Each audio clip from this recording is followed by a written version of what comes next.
Point 5, make it yours. Make it yours. Make it yours. Remember that we talked about Mississippi and Miami, and we have exactly the same stuff. Except they say all y'all, and we say todo mundo. But other than that, we're exactly the same. So what are we going to own that they can't own? What are we going to have that others can't own? What are we going to do that they can't do? We're going to make it yours. We're going to own something. And let me give you an example of that. Thank you for taping this down, by the way. In Germany, there are 5 car companies. There's Opel, Mercedes-Benz, BMW, Volkswagen, and Audi. 5 car companies. And they all manufacture exactly the same thing. I've already given you the clue. What do they make? You guys are good. They all make cars. And if you think about specific models, if you think about the Audi A4, the Volkswagen Passat, the BMW 3 Series, the Mercedes C-Class, and the Opel Senator, they are all within about an inch of each other in length, in height, in wheelbase. They weigh the same. They have the same features. If you get them in sort of that metallic, pewterish color, you can't tell them apart. They all have engines that go 100,000 miles without a tune-up. They all have leather interiors and great stereos. And if you were sitting in one and you were blindfolded, well, and you weren't driving, unless, of course, you live in Miami-Dade County, in which case, Peter already said you're doing your email anyways, so it's not like it matters. But if you were blindfolded and you were in one of the cars, you can't tell them apart. They're all exactly the same. And yet, if that was the issue, you'd never buy another one. It wouldn't matter which one you bought, because let's face it, all cars really do is get you from point A to point B, and I would suggest that all of these brands of cars do that really well. But the car companies need to differentiate their brands. They need to own something. They need to make it yours or make it theirs in their case. So what do? Well, on the front, between the headlights, they put a logo. It's a circle, and then they put some graphics in it. Opel has a lightning bolt. That's what their logo looks like. Mercedes-Benz, we all know, they use a peace sign, right?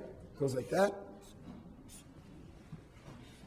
And if you look at it from a mathematical or a geometric point of view, you all can see, right? Opel divides their circle into halves. Mercedes-Benz divides their circle into thirds. BMW, the ultimate driving machine, divides their circle into quarters. Volkswagen did not divide their circle into fifths. They divided it into sixths, but all they did was take the Mercedes-Benz logo and flip it over, and then they removed the vertical and replaced it with a W.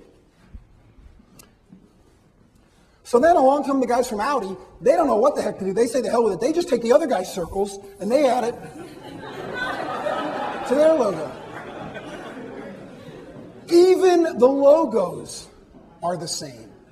They're circles with stuff in them. They're exactly the same. But the cars are different, aren't they? I know there's a Mercedes-Benz person out there somewhere getting pissed off and saying, no, it's not. Mine's not. No, mine's different. Mine's better. So what does a Mercedes-Benz stand for? Engineering, okay? Engineering. That's not English, that's engineering. What else? Performance, okay? Okay, what else? Thank you. They're expensive, right? What else? Excellence, okay. Quality. Repairs?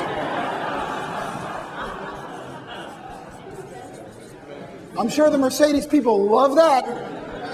How about durability? Well, I don't know if we need repairs, but luxury, okay, good. Status, exclusive, sure. Luxury, I think is what we heard. Okay, now, so a Mercedes-Benz is well-engineered, high performance, it's expensive, it has excellent quality, needs a lot of repairs, and it's luxurious. Yes? Okay. How about a BMW? Is a BMW well-engineered? Performance? Expensive? Excellent quality? Expensive repairs? Believe me. Luxurious? So what's the difference between a BMW and a Mercedes? Sporty. That's exactly right. The one word you would add for BMW is all of that plus sporty. Okay, but let's go a step further. Here is where the brand gets really interesting. Here is where you get proud to wear the sled on your shirt like that. These attributes are not just the attribute of the automobile. They are the attributes of the people who drive them. Think about it for a minute. Wouldn't you say a Mercedes-Benz driver cares about engineering, is affluent? Certainly they would need to be to buy the car, right? Is a quality individual, high maintenance?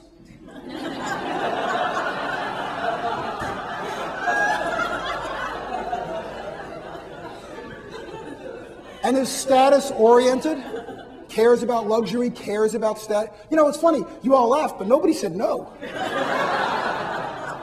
Except that one pissed off Mercedes-Benz owner. But I'm not going to embarrass them and point them out. Wouldn't you agree that those are all traits of your stereotypical Mercedes-Benz owner?